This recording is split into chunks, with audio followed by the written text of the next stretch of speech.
Welcome to the Even Better podcast, where your host, Sinikka Waugh of Your Clear Next Step, brings you exciting content about making communities better by helping people get even better at work. Hi, it's Haley from Your Clear Next Step. Did you know our mission is to help people have better workdays so that together they can co-create better communities? We do this by helping people make authentic human connections, deliver real business value, and treat change as a process, not an event. We have several upcoming classes that you won't want to miss. Sign up today at yourclearnextstep.com/events. Well, hello, everyone, and welcome to this edition of the Even Better podcast. I am so delighted to welcome you back to the Even Better podcast. Thank you for joining us today. This is our ongoing mission here at Your Clear Next Step to help us all have even better days so that together we can co-create better communities. And I cannot think of a better example of that than this, what we're going to talk about today, because my goodness, this is Allie Jones, and we are going to talk about how she is making workdays better where she is co-creating better communities. And I saw this from the very first moment that I talked to her. You guys, if you don't know Allie Jones, it is time. You need to know Allie Jones. Allie, thank you so much for joining us today. I'm so happy to be here. This is so exciting. So, Allie, your story, you are not an all of your life Iowan, but you have spent some time here in Iowa. We're going to get to hear some more of your story. And you are here talking to us today about Iowa Kind. And I'm so excited about this vision that you have today in today's world. So when you and I encountered each other not very recently, but some time ago, because time is hard, some time ago, we met at a place where we were making intentional connections because that's what we were there to do. And around that same time, we also encountered each other at a place where we were investing in our communities intentionally. And that just aligns with what you do. You are a leadership and business coach. You help others. You lift them up. You provide clarity, right? With your clear next step, we've got this whole clarity thing going on. So I know that you are from Iowa. You left Iowa. You're coming back to Iowa. You have this passion for making communities better, and that you don't just use these words, that you show up this way. And I know you show up this way because you came and talked to our my students. I teach a class at Central, and you came and spoke to my Central students, and you showed up so authentically for them, and you connected with them because you recognized what year you might have had them in class. And it was so fun to because you were a teacher, you were an educator in the classroom too. So this is part of your story. So I am so delighted to have you as part of this conversation because you are not just one of those people who puts a bio on your website and says, okay, I hope you like it. But you're one of those people who walks the walk, you talk the talk, you show up authentically and genuinely, you making this positive difference wherever you happen to be. And I'm so grateful for what you do. Thank you, Allie. Wow, well, what a lovely introduction. This is just a confidence boost. And I just saw so much alignment in what you talk about and how you lead, and what you're passionate about is very similar to the kinds of conversations I love to be a part of. So excited to dive into this passion project of mine of Iowa Kind. Yay! This is so great. Okay, so tell us just a little bit about, so we're going to hear about Iowa Kind today. And as we listen to that, let's get centered on, so we've got a lot of different people who listen to our podcast for a variety of different reasons. As someone is listening today, whether they live in Iowa or they don't live in Iowa, whether they are, so we have people who listen who are working in the 9 to 5, working, running businesses, running families, working out in fields. There are people doing all kinds of things. When someone is listening to our conversation today, with what kinds of ears ought they be listening? Yeah, so I think this is an invitation to think about how we show up in relationships and how we show up as leaders, as brothers, sisters, mothers, fathers, colleagues, friends, neighbors. Mm. And all of us have good intentions, but sometimes our good intentions have unintended consequences. Mm. And specifically around social norms of niceness. Uh, these are good things. They're not bad. And we do not want to throw any babies out with any bathwater here. But as someone who, one, grew up in the Midwest within a culture, especially Iowa, especially has this reputation of being nice, and as a middle daughter and um, older sister, shy young girl who grew up in a suburb in Iowa, I was culturally conditioned and naturally wired to be very agreeable and amiable and nice. And that has served me well. But to the name of your show, how can we show up even better when we show up with kindness? And what is that distinction? So I would say, as you're listening, think about that distinction and how that shows up in your relationships and what the ripple effects are when we show up with niceness and when we show up with kindness. I love that. I love that. Thank you.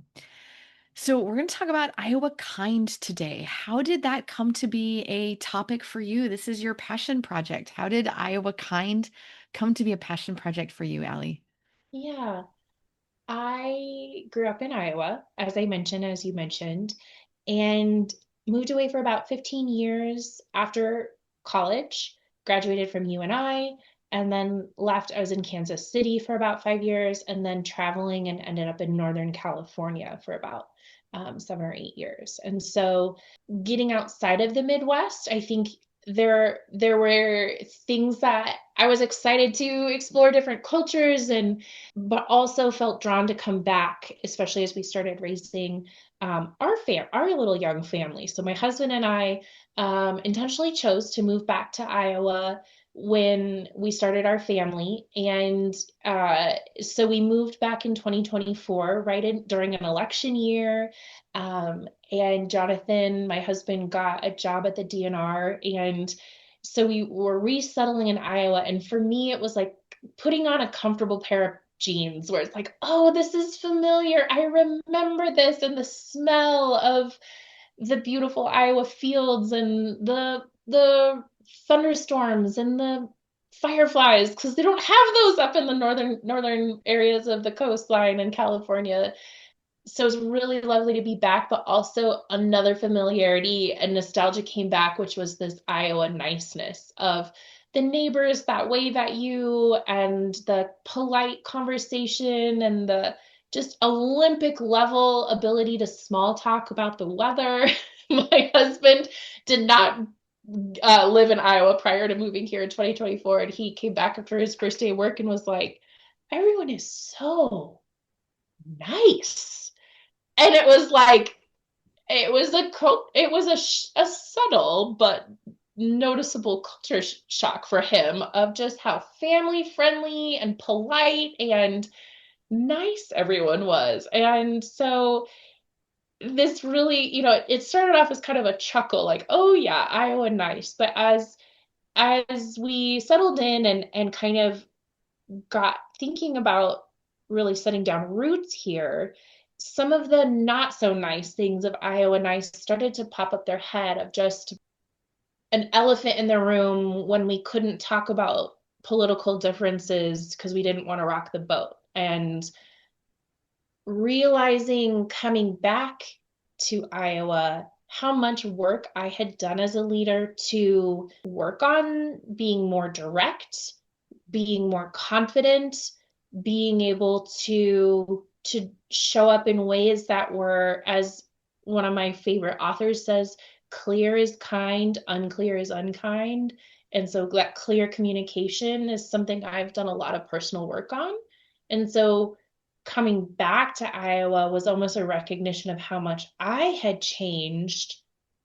And I couldn't put my finger on it for a while, but I started to see, as I grew more and more love for my community and wanting to find my place here, of something doesn't feel good about some of these interactions. And I can see us getting held back around this people pleasing and this eggshell walking and this conflict avoidance. And so what is it? Because I'm not, you don't want to say like, well, let's just stop being nice. Let's be New Yorkers because let's be brash. Let's say it like it is.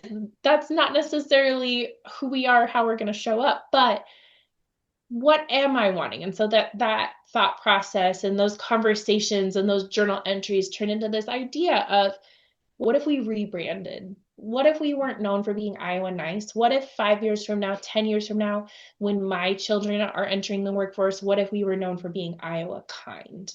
And so that's where this movement, this initiative, this idea took place over the last year and a half of moving back. Oh, I love it. I love it. So one of the things as we were getting ready for this podcast, one of the things that you've shared with me in advance is that Iowa Kind doesn't have to be a formal initiative driven by somebody else far away, but that it's things that we can all do. So Yeah. let's talk about that. Yeah. So what's your vision here? So I am thinking about two of my community members I've gotten to know here in Colfax. This is where we bought a home and have been getting to know this community. And two people that have become friends here. One is our daycare lady. Her name is Margot, and she is Iowa kind. She knows every kid in the neighborhood, and her front door is a revolving door, and she's always got friends and neighbors and kids just hanging out and showing up. When the neighbor across the street from her house caught on fire, it was within hours that she had a tote box at the end of her driveway and a Facebook message saying, these kids home just lost their home, their clothes sizes are X, Y, and Z, and let's just make sure they have what they need to get it through this really tough time. Just within hours, mobilized the whole community around how to Yeah. help. And so Margot is Iowa kind in this very open, eyes on the neighborhood way. Mhm. Our across the street neighbor, his name is Gary, and he is retired. He and his wife love to putter around in their yard. And Norma's a little more gregarious and conversational, and Gary is a little more reserved and quiet and a little shy. But my kiddos just adore Gary. We wave at him every time his truck drives by, and he has slowly just come to like stop and have a little conversation here, or do you want the little local newspaper? I'm done reading with it. I'll hand it to you on my way out the door. Or when my husband was mowing the lawn last summer, he called him over because Gary and Jonathan ended up mowing the lawn on the same day, and he had stopped for a little drink break and called Jonathan over to share a Gatorade with him. And so Gary is Iowa kind in this very quiet, one-on-one, but really sweet and intentional way. And I think that sometimes that concept of kindness can become this idea in our head of, oh, that person shows up that way. Maybe it's the host mode, is you think, well, I couldn't do that because that's not me. Or we think of it looking volunteering in a certain way, or contributing to our communities having to fit in some certain box. But I think in today's generation and a lot of realities for busy people, we need to think creatively and differently about how we show up in kindness, because there's room for lots of different ways to show up.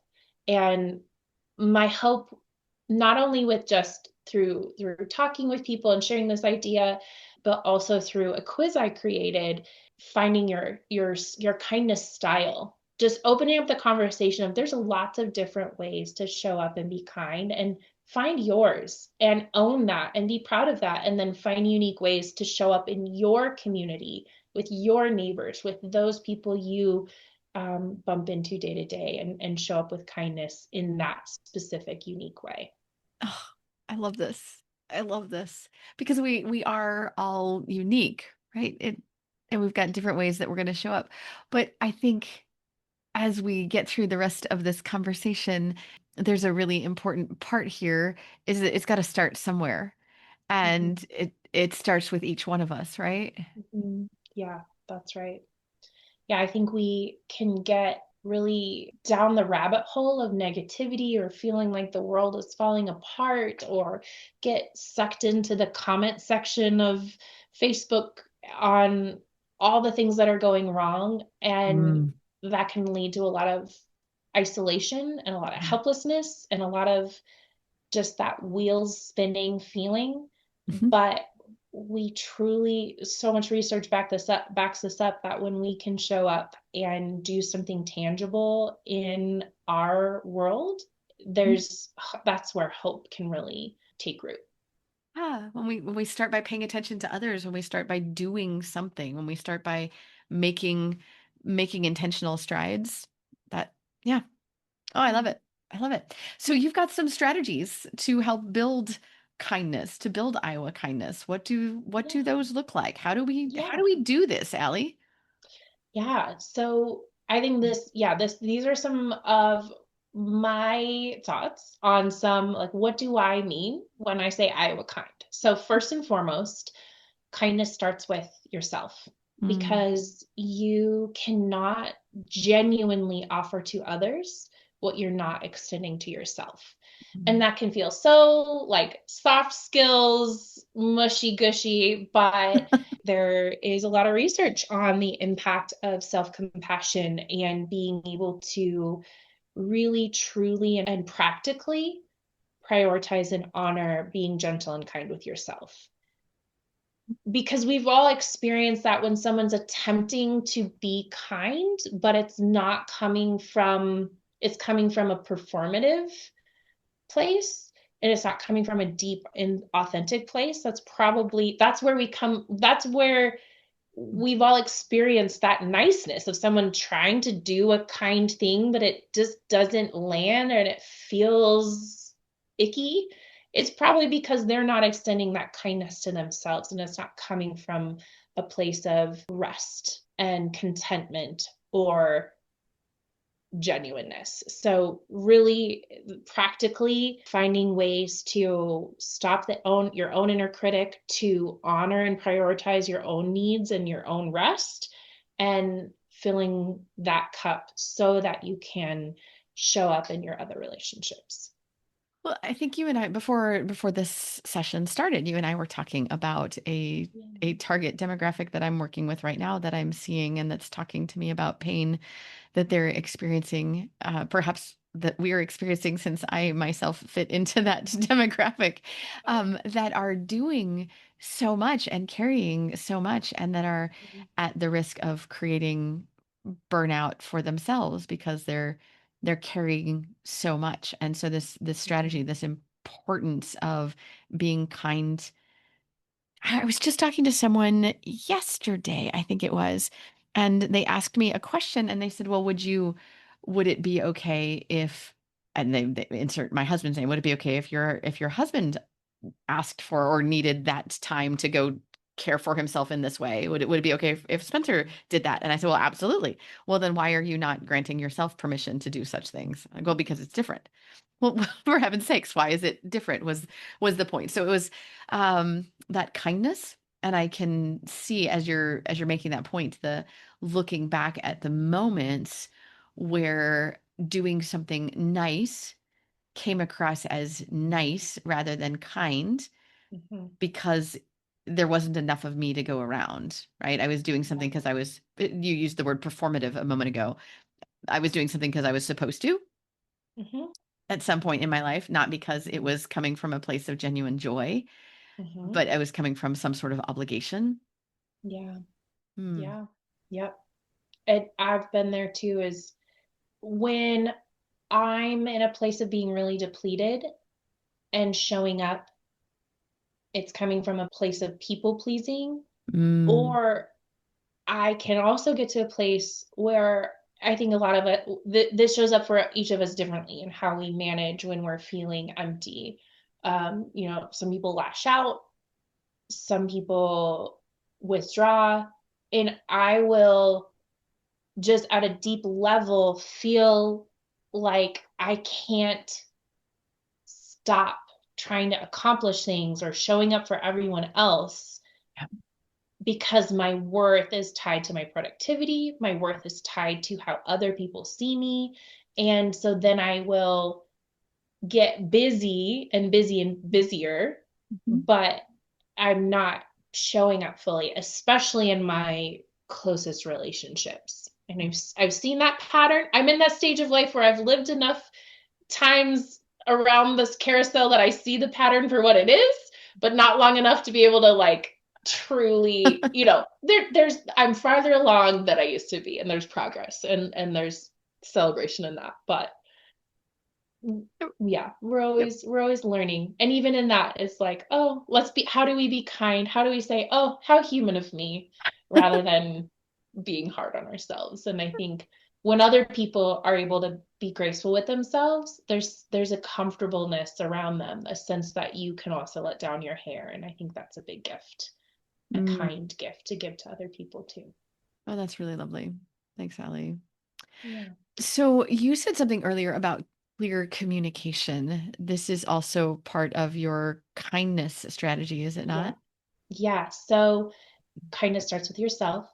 Kindness sounds like clear communication. And again, to call on Brene Brown, Mm. clear is kind, unclear is unkind. And this pillar is really meant for the people closest to us, the people that we lead within our teams, our Mm. family members, our friends, especially in this Iowa nice, or if you're not from Iowa, like that polite culture, that is the unspoken rules of how we interact with each other.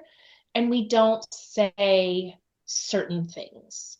If it's Mm. going to make someone feel uncomfortable, if it's going to rock the boat, or Mm. sometimes it's all on the alternative side. Some people will shy away from being too emotive and saying the compliment that I love you, because it feels uncomfortable and that vulnerability just is too much. But there's a book of someone who was a hospice nurse for years, and she wrote a book about what people most often regret. And Mm. it was a lot. One of the top ones is, I wish I had expressed love more. I wish I would have said the thing. And so kindness looks like saying the thing you need to say, even though it feels uncomfortable. And as simple as, hey, you've got some food stuck in your teeth, to, hey, employee, I'm noticing this pattern and it's causing this impact. And I want to talk with you and get curious about that. Mhm. Um, or addressing the bigger thing, and in a way that is using nonviolent communication strategies, ways that are coming alongside, and in a time frame and in a setting where it's appropriate. But I think I really struggle with this because I worry that saying a difficult thing will cause a loss in relationship that will lead to tension or conflict, and that's very hard for me. And I have deep rooted people pleasing tendencies, but I rarely walk away from an honest but hard conversation with regret. Is that true for you too, That is, Sinikka? I was just thinking through, I rarely walk away from an honest but hard conversation with regret. Yep. They're hard and they're sometimes uncomfortable, Mm-hmm. but we get through them and it's so much better on Mm-hmm. the other side Mm-hmm. because we had it than the discomfort that had been existing before it because we were walking on eggshells or because we were not saying the thing that needed to be said or because we were cringing every time that person talked because they had Yeah. spinach in their teeth. Yeah. Yeah, yeah. So Yeah. just, it's leading into that discomfort. And sometimes it's a reframing, because really at the heart of it, people pleasing is is selfish. The root motivation for people pleasing is about my comfort and about me being liked in a moment, and prioritizing that over saying something that someone would help someone else. And Mhm. so there's discernment there for sure, but I think realizing that people pleasing is actually not nice, it's and truly not kind, is a helpful thing to say, like to align with my values. I want to be a helpful, kind person. And sometimes that means being uncomfortable and saying something that they may not want to hear in the moment. But if my motives are pure and I'm coming about it in a mature way, then it truly is kind. One of Yeah. the phrases that I encountered along this same line, taking a slightly different turn to what you just said, but in the same vein, I think, is the phrase people treat us the way we train them to treat us or the way we allow them to Mm, treat us. It's that idea of boundary setting and yes. thinking about kindness, right? I want to be I want to create a space where there's no friction, supposedly, right? This is the thought that may be going through my head at a moment. Well, I want to make it a safe, easy. I don't want to rock the boat. And Hmm. so maybe I'm not going to say, hey, when this behavior happens or when this thing happens or when you say those kinds of things in front of me, I find it off-putting or I find it uncomfortable or I find these kinds of responses. I don't say those things or when you interrupt me while I'm working or whatever it happens to Hmm. be. I don't say those things because I don't want to rock the boat. But what happens instead is we create resentment. We create unspoken. Yes. But then people break our boundaries and they call us at hours that we'd rather be sleeping, or they take Mhm. liberties, or and boundaries get crossed, and then we get frustrated because we allowed back to that whole idea of kind to ourselves, Mhm. which was your first Yep. strategy, and clear Mhm. communication. Well, actually, at this moment right now, I'm having dinner with my family and I want to have dinner with my family and I don't answer my phone when I'm having dinner with my family. And please I'm inviting you as a friend of mine not to get frustrated. Like what I want to set up is a relationship with my friend or whoever this perhaps colleague is that Mhm. you don't feel like you have unbridled demands on my time that you can just call me at any moment Mhm. because you can't. Mhm. When is the dinner hour? I sit down to dinner with my family, and they have my undivided attention. And Yeah. yeah, and And it's then, kinder. Yeah. yeah, and in that scenario, even if someone might in a moment feel like, oh, well, I have something I really need to talk to you about, Sinikka. Like, why can't I just call you? Or that initial boundary setting can feel so scary. But how often do we decide ahead of time that someone can't handle our boundary, our request, Yeah. our needs, and we take away the opportunity for them to show up for us? And we decide, oh, I'll just do, like, oh, I'm not going to tell that my teammate to revise that thing they didn't do. I'll just do it myself because I don't want to bother them.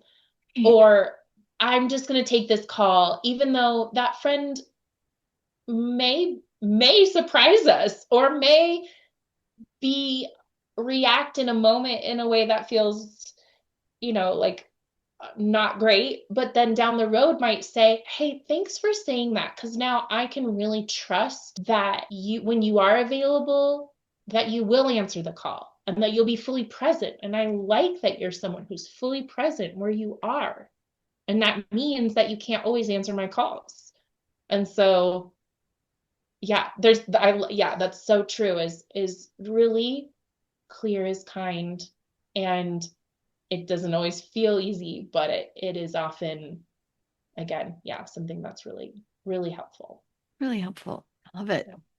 All right, so my next one is kind of moving out in these circles of, self, close relationships, kindness in that outer world, whether it's the person you're checking out your groceries, or the Mm, colleague that you often see at networking events, or the neighbor down the street who has a political sign in the yard that's different than the sign in your yard. right. Um, I I see this is not true only in Iowa. I think this is a human condition that we find it easy to be kind to the people that we feel comfortable around, the Mm, people that are in our tribe, our in group, our our safety and comfort zone. Yep. And it's easy to show up with a tater tot casserole for someone in our church, but when the neighbor down the street who rubs us the wrong way is in the hospital, are we going to show up with a tater tot casserole for them? Like, and that's not an explicit, call out, because that's not necessarily what I'm saying. But what this third pillar is really kindness looks like choosing to stay curious and compassionate to people that are different than us. Yeah.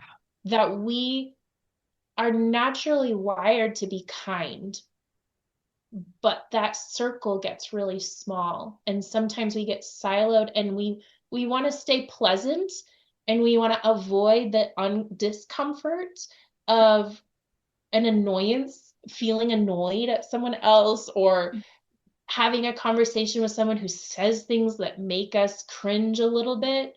And so slowly over time, we create these insulated little circles where everyone says the same things and votes the same way and dresses the same way and makes the same choices. And I think that can cause a lot of unintended consequences over time. And so, how can we push out of our comfort zone and stay curious about the people that we initially want to give ourselves a buffer from?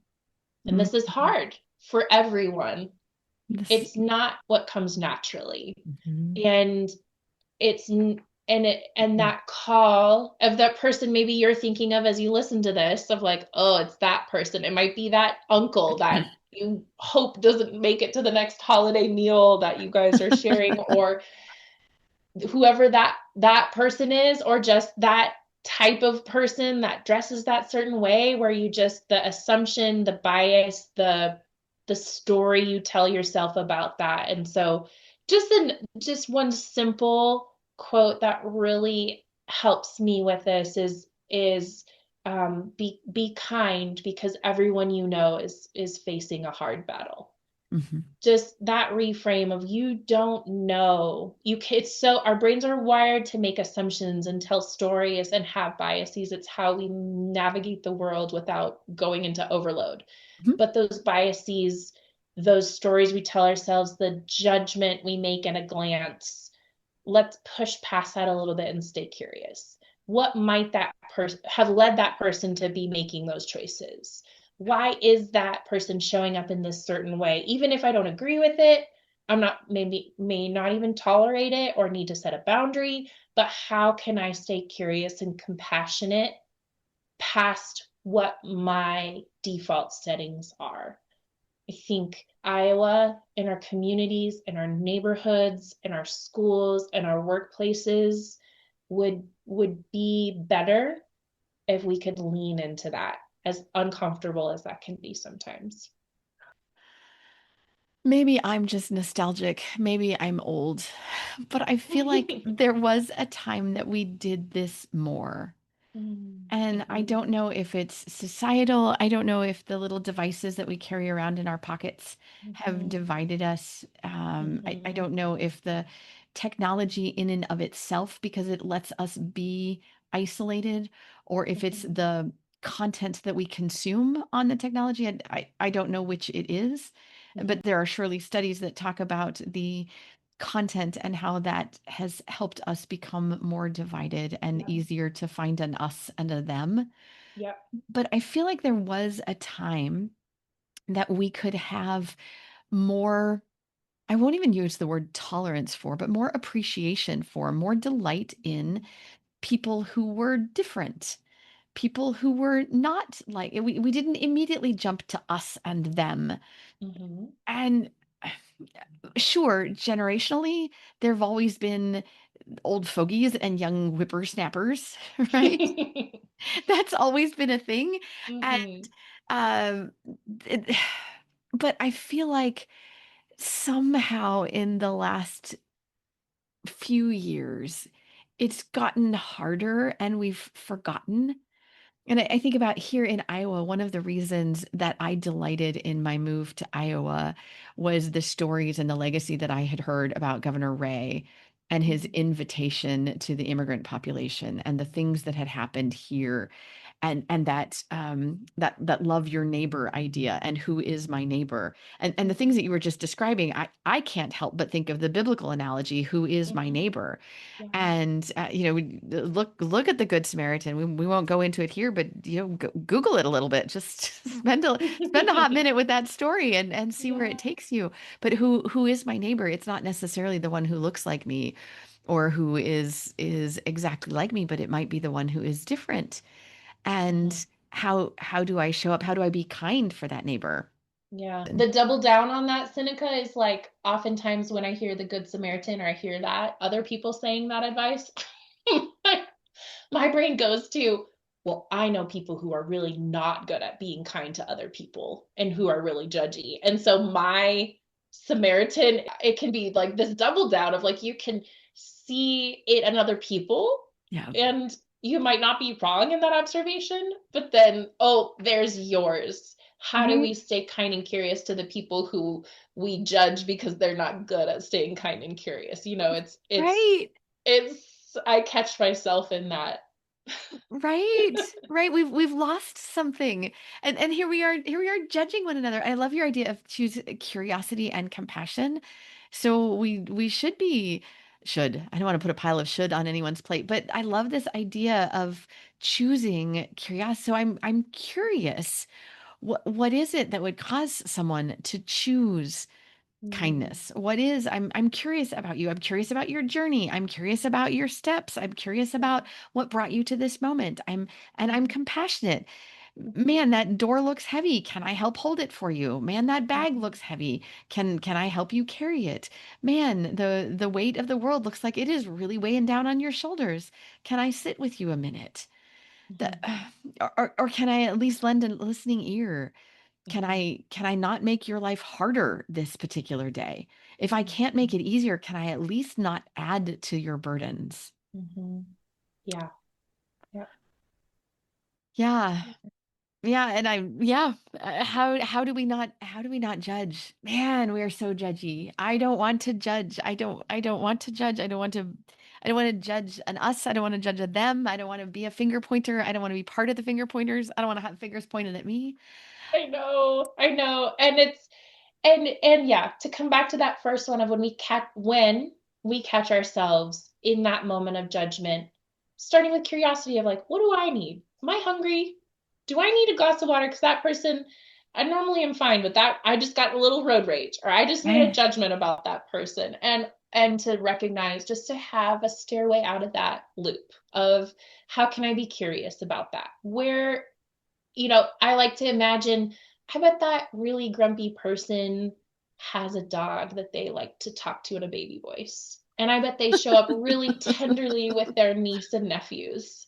And or maybe that person, yeah, that I'm having that snap judgment, just try to like flip the script a little bit, even if it's on your in your own mind, and make a game out of it and keep it light. Because yeah, it's Mine, Allie, mine is the traffic one. I bet that person just cut me off in traffic because they are rushing their passenger to the hospital to deliver a baby. yep. Yeah. That is I cannot tell you how often I use that. A lot of babies have been delivered in and around the traffic we face. Yeah. I bet they're rushing somebody to the hospital right now. I bet you there's a baby on the way. Yeah. Yeah. Oh, Okay. Well, I've already touched a little bit, but let me just land the plane here and say the last one. okay. So be kind to yourself, be clear in your communication, be curious and compassionate to others, and find your unique way to contribute in your Oh, community. So we oh, touched on this already. I won't yes. re-dive into it, but I think that kindness is a verb, not an adjective. And so acting, whether it's and it's finding your own unique way to show up and be kind whether it is that listening ear, if you're someone who's a trailblazer, kindness can look like not just complaining about the challenges and the issues in your community, but saying, hey, can I sit on a board to direct some strategic planning here? We keep talking about this in meetings and it really doesn't seem to go anywhere. Could I do, a survey? That is kind. It's active. It's moving things towards a positive direction. There's such a conundrum in our communities, um, especially now, because previous generations were better at volunteering, contributing Mhm. in our communities with Kiwanis clubs and Lions clubs, or even just the function of a faith community. You volunteering and contributing and finding ways to make things better was just embedded into that. And those organizations, not all and everywhere, but are largely, if by pattern, kind of diminishing. Struggling. And Mhm. so that structure is not in place in our local communities. And so we need to find creative ways to fill that gap. And some people are can be kind through that leadership and taking up the charge and starting an initiative. For others, it's, hey, I don't have the idea, but I'd love to help, and just tell me when to show up, and I'll bake the cake, I'll mulch the yard, I'll whatever. And for others, it's more, that, like Gary, it's that one-on-one of, I saw that new person move down the street and I'm gonna just introduce myself, or I'm gonna see something that has a need and I'm gonna quietly help in my own unique way. And so just finding those opportunities and acting on them.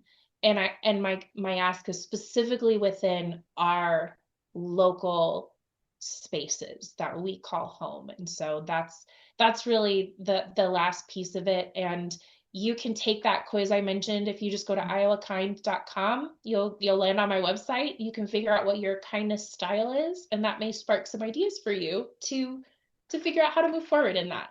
Oh, this is wonderful. I love this. I love There this. We can take action on it. It is in fact your clear next step. What you is go. Oh, Allie, this makes me so happy. I love the thoughtfulness that you've put into this vision that you have of an individual, right? We gotta it starts with us because it can't start anywhere else. It has to start with us. And also the recognition that if your cup is empty, you can't possibly fill anyone else's. So Mhm. it starts with us taking and being the change that we want to see, right? If you want kindness to exist somewhere else, you have to start with kindness with your own self, but also care for yourself so that you have the energy to go and do that. So I love that. And then start with those closest to you and then broaden your circle and then dig into your community. And I love your phrase just then that kindness is a verb, not an adjective. As a words person myself, as a former English major, thank you for that. But it is, It technically is an adjective. I know, but the metaphor, right? I'm a It's a poet too, metaphor, so yeah. the metaphor, it's beautiful. I love what you've done there. Ah, It makes my heart happy. good. So, Yeah. you've told us how to find your movement there. Of course, if someone wants to reach out to you directly, they can get to us and we will connect them with you. How else would they reach out to you directly, Allie, if someone wants to connect with you? Yeah, so iowakind.com takes you to my website, which is alliejonesconsulting.com. Allie Jones Consulting is where you'll find me. The name, you would find me on LinkedIn or Substack or Instagram. So I'm on a couple of those platforms just under Allie Jones Consulting. Or if you just head to iowakind.com, you'll also connect with me there. But would love to connect with people on this. This is a newer initiative, so it's just kind of getting off the ground, and I'm hoping that it takes on a life of its own. So we'll see. Oh, I hope so, and I will do absolutely anything I can to support you in this, Allie, because I think it's absolutely wonderful, and I'm wildly supportive of where you're headed with this. Awesome. This would not be the Even Better podcast if I did not ask, however, my trademark question, what's making Yeah. you even better these days? Mm, a reminder through the eyes of my children and the magic of being outside.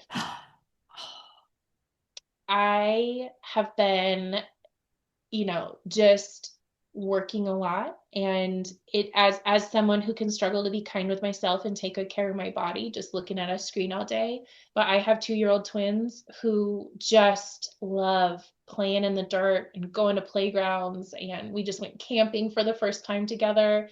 And that being still and leaving my phone inside and just being present with noticing the birds and the clouds and playing chalk and all the things. So being outside is a pretty good fix for just about anything, and a good place to start for being even better. Absolutely. Oh, that's really lovely. And this time of year, we do get a few of those really, really spectacular days. Oh, Mhm. oh, really, really lovely.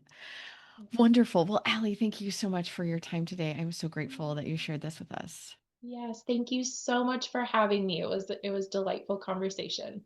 It's a joy. And for those of you who are listening, thank you so much for joining in. Feel free to like and share this, spread the word. Iowa Kind is just a wonderful movement. So invite others to listen in and pass this along. And on behalf of all of us here at Your Clear Next Step, thanks for listening. And we hope the rest of your day is even better.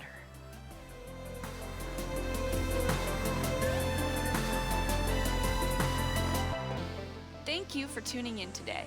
The Even Better podcast will be back with more content soon. But in the meantime, subscribe to our podcast or check out our website at yourclearnextstep.com for more information. See you next episode.